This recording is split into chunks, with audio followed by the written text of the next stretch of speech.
इस्पात राज्य मंत्री, पंचायत ग्रामीण राज्य मंत्री परमानंद मैं आज देश की सभी माता बहनों को अंतर्राष्ट्रीय महिला दिवस के अवसर पर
आज मंडला वासियों के लिए सबसे पहले तो मैं देश के प्रधानमंत्री नरेंद्र मोदी जी को बधाई देना चाहता हूं और हमारे रेलवे मंत्री वैष्णवी जी को, और जिनने ऑनलाइन आज ज्वाइन करके इस पैसेंजर ट्रेन को आउट किया है, ऐसे दानवे साहब को भी बधाई देना चाहता हूं कि ये बहुत लंबे समय से प्रतीक्षारत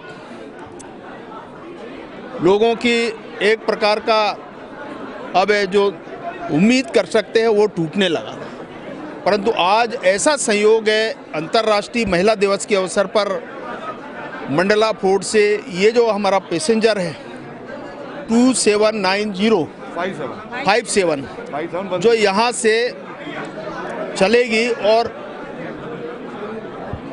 71 वहाँ से आएगी, तो ये अभी पहला हमारा पैसेंजर ट्रेन आज मंडला फोर्ट से चली है।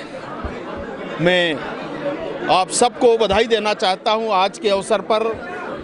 और जो रेलवे के बारे में जितनी संभावना है, मैंने कहा है रेलवे मंत्री जी ने और आप लोगों ने सुना है, दानवे साहब ने कहा है कि मैं व्यक्तिगत तौर से प्रत्यक्ष रूप से रेलवे के इस कार्यक्रम में उपस्थित होऊंगा मैं, और जो विषय रेलवे के हैं, चूँकि इसलिए मैं इस बात को कह रहा हूं कि बहुत सारे लोगों के संगठनों के अलग अलग तरह के विषय आते रहे हैं। वास्तव में हमारे उपल जी हैं, DRM साहब लगातार इसके लिए वो बार बार आते भी रहे, हमारे GM साहब, और हम लोग रेलवे मंत्रालय से दानवे साहब से, वैष्णवी जी से मिलते भी रहे। परंतु आज ये काम शुभारंभ हुआ है और इसलिए आज के अवसर पर मैं केवल इतना ही कहना चाहता हूँ कि आप सब नागरिक बंधुओं को भी मैं हृदय से उनका अभिनंदन करता हूं। और आप सभी मंडला वासियों के लिए एक जो सौगात आज हमारी कोशिश होगी, मंडला फोर्ट से नैनपुर, जबलपुर और साउथ की तरफ जाने वाले आने वाले भविष्य में रेलवे के बारे में और अच्छा सोचेंगे। एक बहुत संभावना यहाँ पर है, यहाँ पर नेशनल पार्क आना है। इसके पहले हमारी एक ट्रेन यहाँ पर जो टूरिज़्म के लिए चलती थी, वो भी हम कोशिश करेंगे। और टूरिज़्म के दृष्टि से नैनपुर के बीच में जो हमारा चिराडोंगरी और मंडला के बीच में वो जो हम डेवलप करने के बारे में सोच रहे हैं, ताकि टूरिज़्म को और बढ़ावा हम दे सकें, ज़्यादा से ज़्यादा लोग कान्हा आ सके, ये एक प्रयास रहेगा। वैसे पेज भी हमारा लगा हुआ है, बांधवगढ़ भी, तो ये एक संभावना बनेगी और आय का एक साधन बनेगा। रेवेन्यू के दृष्टि से भी हमने दो ऐसे यहाँ पर एक मंडला फोर्ट को दिया है, एक यहाँ पर रैक पॉइंट हमने बनाएंगे तो बना है, और दूसरा हमारा पॉइंट चिराडोंगरी। तो यहाँ पर अगर कोई भाड़ा है या बोर्डिंग का है तो निश्चित तौर से इसके लिए ज़्यादा से ज़्यादा लोगों को सुविधाएं मिलेगी और यहाँ से आप वोट करके आप कहीं भी दुनिया के अंदर भेज सकते हैं। एक ज़रूर है इसमें, यहाँ पर डोलामाइट जो हमारे यहाँ है उसके बारे में हम लोगों ने सोचा है और ये आपको इसको कहते हुए प्रसन्नता है कि मुझे अभी DRM साहब ने बताया है कि 90 रैक अभी तक हमने चिराई डोंगरी से पास आउट किया है और ये प्रक्रिया बढ़ रही है। आने वाले समय में इसको भी हम ध्यान में रख कर के इस क्षेत्र में कुछ विचार कर रहे हैं कि ताकि ज़्यादा से ज़्यादा रेवेन्यू रेलवे को भी मिले, रेलवे का भी उत्साह वर्धन हो और पैसेंजर के लिए और बाकी मंडलावासियों के लिए भी जो आसान सुविधाएं हम ट्रेन में दे सकते हैं वो कोशिश करेंगे। और आज मैं बधाई देता हूं एक बार फिर रेलवे मंत्री जी को। मैं कहा कि इसके बारे में हमारे दिमाग में है, हम इसको एक बार ट्रेन अब शुरू हो गई तो निश्चित तौर से भोपाल को भी जोड़ेंगे, दिल्ली को भी जोड़ेंगे। वो कैसे जोड़ेगा उसके बारे में बातचीत करेंगे और हमने कहा है रेलवे मंत्रालय को, मिनिस्ट्री इस पे विचार भी कर रही और निश्चित तौर से ये जो आपकी भावना है तो उसको ध्यान में रखते हुए रेलवे को और बेहतर बनाएंगे और रेलवे की जो यहाँ ट्रेनों की फ्रिक्वेंसी को भी बढ़ाएंगे।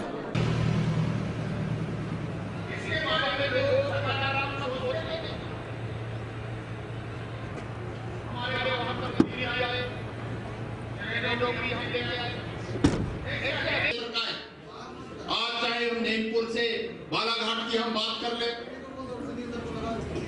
और चाहे कटंगी की हम बात करें, आज मंडला पोर्ट की बात कर ले, हम एक साथ एक समय में इसीलिए ये ट्रेन बहुत जल्दी हमने शुरू करने का फैसला लिया है।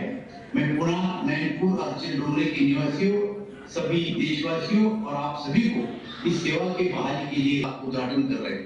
आप सभी जानते हैं कि रेल में मोदी जी ने खास करके ध्यान दिया है, सुदृढ़ीकरण हो या नई रेलगाड़ी। सिंह ने जिन्हें बोला है कई बार, तो मंडला क्षेत्र में जो भी काम हो गए, जो मुझे उन्होंने आमंत्रण दिया आज, भारतीय जनता पार्टी जिंदाबाद जिंदाबाद, मंडला जिले का एक भगत सिंह भगत सिंह।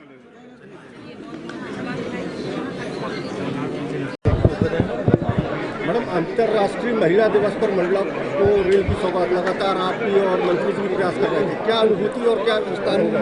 मैं सबसे पहले तो अंतर्राष्ट्रीय महिला दिवस के उपलक्ष्य में बहुत शुभकामनाएं देती हूं और माननीय प्रधानमंत्री जी को बहुत धन्यवाद देती हूं। जब रेल चालू नहीं हो रही थी तो मैं माननीय प्रधानमंत्री जी के, माननीय अश्वनी वैष्णव जी से मैं लगातार संपर्क की और उनसे निवेदन की कि एक विशेष दिन हम लोगों के लिए है, वो अंतर्राष्ट्रीय महिला दिवस 8 मार्च को, तो आप 8 मार्च के दिन आप शुभारंभ करेंगे तो बहुत अच्छा होगा और उस बात को स्वीकारें। और आज अंतर्राष्ट्रीय महिला दिवस के उपलक्ष्य में आज हमारे मंडला पूरे ज़िले को, आसपास के ज़िले वासियों को, व्यापारियों को, छात्रों को, तीर्थयात्रियों को और टूरिस्ट प्लेस वालों को, सभी को अच्छी रेल सुविधा मिलेगी और मैं मानती हूँ कि इसका अच्छा भरपूर लोग फ़ायदा लेंगे। और चूँकि जिस तरह से माँ नर्मदा है तो बालाघाट, सिवनी, छिंदवाड़ा इधर से भी लोग बड़ी संख्या में हमारे यहाँ पे आते हैं। उस दिन जैसे कि छोटी लाइन थी तो छोटी लाइन फ्री करते थे यात्रियों के लिए, संगम में आते थे हमारे यात्रीगण, वैसे ही अब इस ट्रेन में भी हमारे यात्रीगण ज़्यादा से ज़्यादा संख्या में यहाँ आएंगे और उसका भरपूर लाभ लेंगे। और आज मंडला जिस तरह से महानगरों में अच्छा विकास होती थी उसी तरह से आज मंडला में भी अच्छे विकास होंगे। आज हमको ट्रेन उपलब्ध हुई, ब्रॉडगेज हमारी यहाँ पे चालू हुई और मैं आप लोगों को विश्वास दिलाती हूँ कि मंडला में बड़ी बड़ी सौगातें भी मिलेंगे, चाहे वो मेडिकल कॉलेज हो, चाहे हवाई जहाज हो, जहाज भी आएंगे ग्वारा में और इसके लिए भी मैं लगातार प्रयास कर रही हूँ। उड़ान योजना के तहत पे यहाँ पे बहुत जल्दी जहाज का भी शुभारंभ होगा और हमारे यात्रियों को और मंडला के रहने वाले सभी भाई बहनों को एक अच्छी सुविधा मिलेगी। बहुत बहुत धन्यवाद। ये जो चलिए नॉर्मल कोर्स में जो उसका टाइमिंग को लेकर सवाल खड़े हो रहे हैं और इतने सालों बाद ये सौगात आई है, लेकिन ये अधूरी सौगात जनता कह रही है। नहीं, अधूरी नहीं है, ये पूरी सौगात है। जो जनता चाहेगी वो जनता की आवाज़ बन करके हम माननीय मिनिस्टर से मिलेंगे और जो जनता चाह रही है जनता के आधार पे उनकी भावनाओं को ध्यान में रखते हुए ऐसा हम काम करेंगे। मैं आपको विश्वास दिलाती हूँ। वेलकम।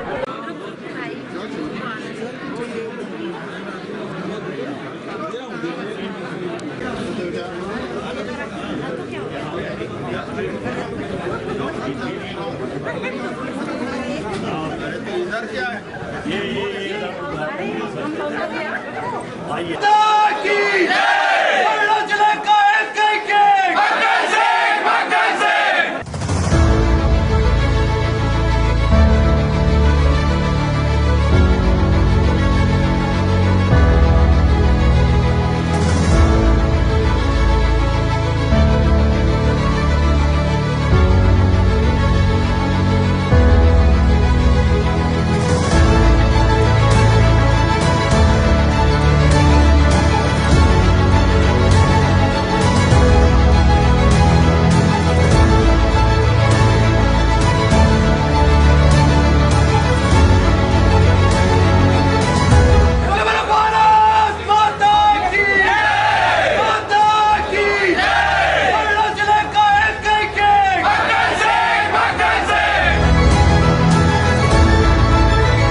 मंडला जिले को लंबे समय बाद ब्रॉडगेज की आज सौगात मिली, लेकिन इसकी टाइमिंग को लेकर और सिंगल ट्रेन को लेकर सवाल खड़े हो रहा है। क्या फ्यूचर प्लान है रेलवे का मंडला को? नहीं, देखिए, यहाँ से टाइमिंग मंडला से थोड़ा सा अर्ली है, क्योंकि 4:50 लगभग 5 बजे यहाँ से डिपार्चर रखा गया है।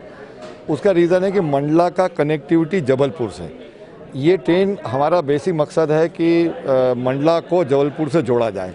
अब जबलपुर में प्लेटफॉर्म और जो लाइन की कैपेसिटी है उसके हिसाब से जो स्लॉट बनता है वो 10 बजे का बनता है कि 10 बजे हमारे पास एक स्लॉट है जिसमें मैं एक ट्रेन को वहाँ जबलपुर ले जा सकता हूँ। इसलिए यहाँ से हम चालू करेंगे 4:50 पे और लगभग 5 बजे यहाँ से निकलती है और वो पहुँचेगी 10 बजे। तो ये उसका कारण है। बट ये है कि उससे एक थोड़ा सा फ़ायदा यह है कि जो किसी को जाना है जबलपुर, कोर्ट में जाना है, ऑफिस में जाना है, दूसरे टेक्निकल इंस्टीट्यूट में जाना है, मेडिकल कॉलेज में जाना है, तो वो 10 बजे से पहले 10 बजे के आसपास वहाँ पहुँच सकता है और दिन भर कार्य कर सकता है। ये उस मकसद से ये ट्रेन चलाई गई और बिल्कुल परफेक्ट है उस काम के लिए, इसका मकसद ये है। और क्या क्या ट्रेन, अभी तो सिर्फ सिंगल एक ट्रेन है, और क्या नहीं है? क्योंकि लोगों की उम्मीदें ज़्यादा हैं और ऐसा लग रहा है कि जनभावना देखते हुए आनंद फानंद में ट्रेन से चालू कर दी गई। नहीं, ऐसा नहीं है। अगर आप इसको बहुत बारीकी से देखें तो जैसे मैंने बताया, इस ट्रेन का मकसद क्या है, इस ट्रेन का कनेक्टिविटी का मकसद क्या है, तो उस पर ये बहुत खरी उतरती है। अब रहा दूसरी ट्रेनों का, एक बार हमने ट्रैक बिछा दिया, एक बार स्टेशन बना दिया, हमने तो पूरा सब कुछ सेटल कर दिया है। अब हम इसके आगे और विस्तार करेंगे और ट्रेनों को यहाँ से चलाने का या यहाँ से यहाँ तक एक्सटेंड करने का प्रस्ताव जो है हम अपने मंत्रालय को भेजेंगे। कोई भी परियोजना में, ये आप समझ सकते हैं कि 2014 में नैरो गेज बंद किया गया, उसके बाद पहली बार यहाँ से हम ब्रॉड गेज पे एक ट्रेन चलाएं, पैसेंजर कैरिंग ट्रेन। तो कोई भी परियोजना में थोड़ा वक्त लगता है और उसमें बहुत प्लानिंग चाहिए होती है, क्योंकि अब यहाँ से ट्रेन, यहाँ से तो मैं चला दूँ मगर ट्रेन आगे जाके जबलपुर या भोपाल के लिए पाथ होना चाहिए। तो उस पॉइंट ऑफ व्यू को, उसके पीछे काफ़ी प्लानिंग जाती है, तो उसको मद्देनजर रखते हुए हम आगे का प्रस्ताव और बना के भेजेंगे। Thank you. Thank you.